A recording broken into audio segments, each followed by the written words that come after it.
Selamat jumpa sahabat sehat semua, salam sehat, salam sejahtera selalu. Pada kesempatan ini saya Prof. Hardin akan memandu diskusi, ngobrol-ngobrol di podcast Lini Sehat ini tentang seorang anak muda lagi-lagi selesai lulus dari sarjana gizi, melanjutkan pendidikan ke magister gizi. Nah, kita mau kulik-kulik nih gimana suka duka pengalaman anak muda ini menempuh pendidikan magister gizi.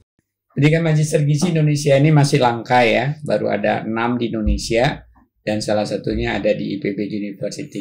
Nah, saya kenalkan, ini dia namanya Kak Agus Riawan SGZ MGZ. SGZ itu sarjana gizi, MGZ itu magister gizi. Jadi bagi calon lulusan SGZ yang sekarang jadi mahasiswa atau juga setelah lulus dari SGZ ataupun bidang kesehatan lain ataupun teknologi pangan yang akan berminat menempuh pendidikan magister gizi, saya kira ada baiknya pantau terus, ikuti obrolan kami ini, mudah-mudahan ada manfaatnya nanti ya. Selamat jumpa Kak Agus, apa kabar? Baik Prof, alhamdulillah sehat ya, amin ya. Apa kesibukannya sekarang? Masih ini Prof, buat lamaran untuk jadi dosen Prof. Oke. Ya. Udah, soalnya syaratnya udah terpenuhi ya. Iya, udah magister ya. Ya. Karena salah satu syarat untuk jadi dosen itu harus magister levelnya ya.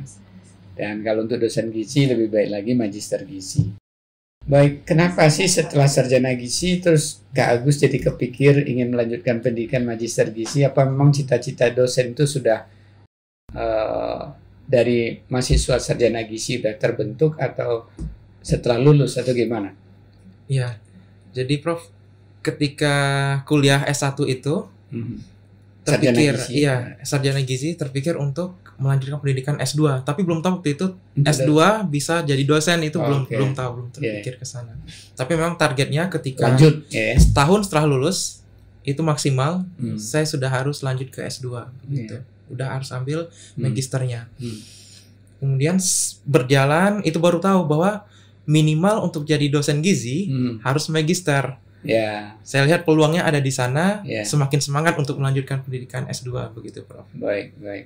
Dan kan ada persyaratan tuh untuk menempuh pendidikan sarjana gizi. Masih ingat persyaratannya apa saja? IPK berapa yang diharapkan waktu itu? Salah satu IPK-nya paling tidak di atas 3. Ya. Kalau spesifiknya nanti di persyaratannya dilihat, tapi harus di atas 3 begitu, benar Prof. Kemudian nanti harus diminta ada untuk referensi. Benar, ada rekomendasi dari 2 orang dosen, minimal doktor, profesor lebih bagus begitu. Kemudian diminta untuk menuliskan rencana penelitian, proposal penelitian, nanti disampaikan. Berapa lembar itu? Kemarin diminta maksimal 10 lembar. Oke, proposal singkat ya. Proposal singkat. Jadi nanti 10 lembar. Rencana tesisnya apa, penelitiannya gitu. Benar. Ya.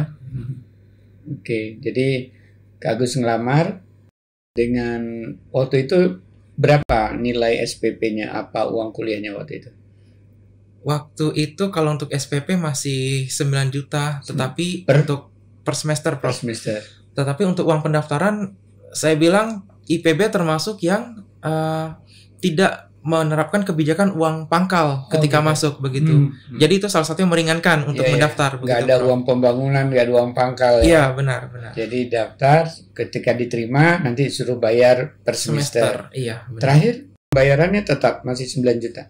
Karena pandemi, dikurangi setengahnya. Ya. Sekarang udah pulih lagi. Iya, sudah pulih lagi Prof. Ya, jadi 9 juta per semester berarti 18 juta per tahun.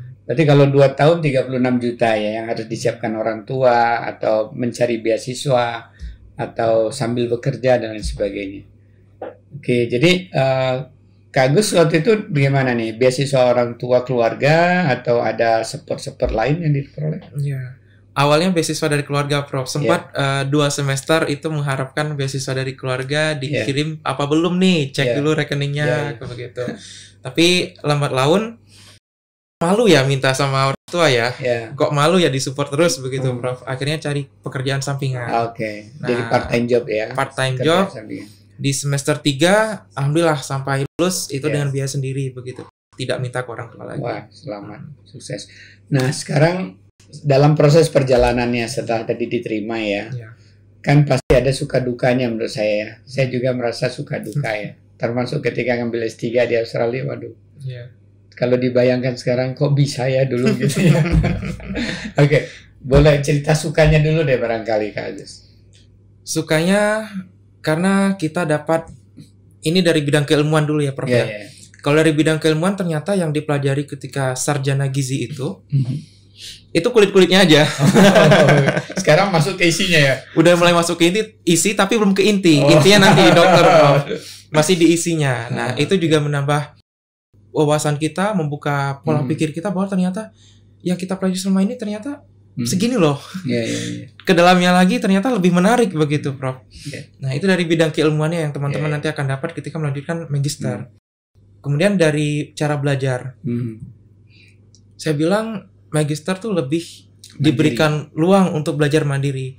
Itu juga salah satu yang menurut saya hal yang menarik. Karena kalau misalnya kita selalu diberikan seperti sarjana, justru tidak berkembang, Prof. Iya. Oke. Jadi cara pembelajarannya juga menarik. kedalamannya, kedalamannya benar. Oke. Ada lagi kemudian, yang lain? Teman-teman dari kalau sisi misalnya pergaulan ada suka-sukanya? Ya, pergaulan juga menarik. Ya. Saya ini cerita sedikit, Prof. Iya. Saya ketika masuk pertama ke kelas, ada satu orang yang masuk lagi, cowok. Saya kira ini dosennya. Ternyata duduk di sebelah saya, Prof. Senior ya. Sama-sama mahasiswa. Ternyata tampangnya senior berarti ya. Senior. Ternyata di S2 nanti teman-teman akan kelihatan nih yang lanjut duluan, mana yang maksudnya langsung dari sarjana ke magister, mana yang dari bekerja, ada yang mana masih yang usia 20-an, benar, ada yang sudah 30-an. Jangan-jangan ada yang usia 40-an. Iya, nah itu belum bertemu tuh di sarjana, belum bertemu di sarjana kan kita masih ketemu yang seumuran begitu. Paling beda 1-2 tahun ya. Benar. Ya. Nah, di situ yang kemudian menurut saya menarik, banyak yang kita bisa gali dari beliau-beliau. Saya punya teman itu dari Kementerian Pertanian. Yang ditugaskan belajar untuk S2 IPB waktu itu. Banyak yang bisa saya pelajari, yang bisa saya dan dia udah pengalaman lama bekerja ya, sehingga diskusi juga akan terisi ya, antara teori, pengalaman dengan teman-teman yang sudah bekerja lama tadi ya. Kemudian dari sisi pembelajaran ya, masih ingat nggak semester 1 waktu itu belajar tentang apa aja? Semester 1 itu kita udah mulai masuk di metabolisme lanjut. Biokimia juga sudah waktu itu. Kemudian analisis data, analisis data pangan dan gizi ADPG, ADPG juga analisis data. Di semester 1. Pengembangan produk juga produk lanjut iya, Prof, masuk di semester 1. Ada beberapa mata kuliah lain. Mungkin saya agak lupa nama kuliahnya apa begitu. Salah satu ciri dari magister itu kan kemampuan di samping manajerial ya, management leadership, kemampuan di dalam penelitian ya. Dan itu harus terwujud nanti di dalam penelitian tesis kayak kalau S1 kan namanya skripsi ya, sarjana gizi, kalau magister namanya tesis. Nah, gimana kiat-kiat Kak Agus nih menyelesaikan tahap-tahap di mana itu jadi salah satu penciri level magister tadi dalam penulisan tesis. Sebelum nulis tesis kan berarti penelitian. Dan bahkan juga dituntut sekarang aturan dari kementerian harus ada publikasi ya. Bisa diceritakan barangkali suka dukanya. Jadi tantangannya masuk di IPB kemudian S2, tentu tuntutan penelitian itu bukan penelitian yang seperti S1, Prof. Harus penelitian yang benar-benar punya kebaruan begitu, ada nilai kebaruannya, ada karakteristik S2-nya. Dan menurut saya salah satu tantangannya adalah pandemi kemarin, Prof. Iya. Pandemi. Benar. Ini lulusan pandemi nih. Iya. Kebetulan waktu S1 ambilnya penelitian yang lab klinis tentang indeks glikemik. Di S2 saya mau yang berbeda. Saya coba dengan penelitian yang dengan data lebih besar, masyarakat penelitian lapang begitu, Prof. Kendalanya ketika sudah pandemi, data itu tidak terkumpul lengkap. Akhirnya harus ganti topik, kemudian mencari sumber data yang lain, begitu. Itu tantangannya. Walaupun bisa diatasi, dapat sumber datanya, dapat data yang lain, tetap kemudian ada tantangan tersendiri ketika harus cleaning, harus editing, harus harus analisis data sekunder karena itu bukan data yang kita ambil sendiri. Jadi sense-nya harus dicari dulu, Prof. Gitu. Itu tantangannya juga di bagian data. Memahami konteks benar di sejarah. Benar, iya. Jadi metodenya, maknanya. Benar. Definisi jadi operasionalnya. yang kita lihat tidak hanya angka-angka. Harus bisa angka ini ceritanya apa. Itu yang kadang tidak dapat di dalam penelitian yang dengan menggunakan data sekunder. Gitu, Kemudian dari sisi, ada nggak sih kalau di masa saya ada aja yang meneteskan air mata ya. Mungkin saking bahagianya dia sukses, selesai akhirnya netesin air mata, tapi ada juga karena beban yang terlalu berat tugas-tugas, tapi nggak ada gimana kan? Biasanya mungkin pria lebih tangguh atau gimana? Atau justru wanita lebih tangguh? Ada nggak sih? Nggak ada. Kalau sampai meneteskan air mata belum, Prof. Belum ada ya. Alhamdulillah masih bisa teratasi kalau untuk ya.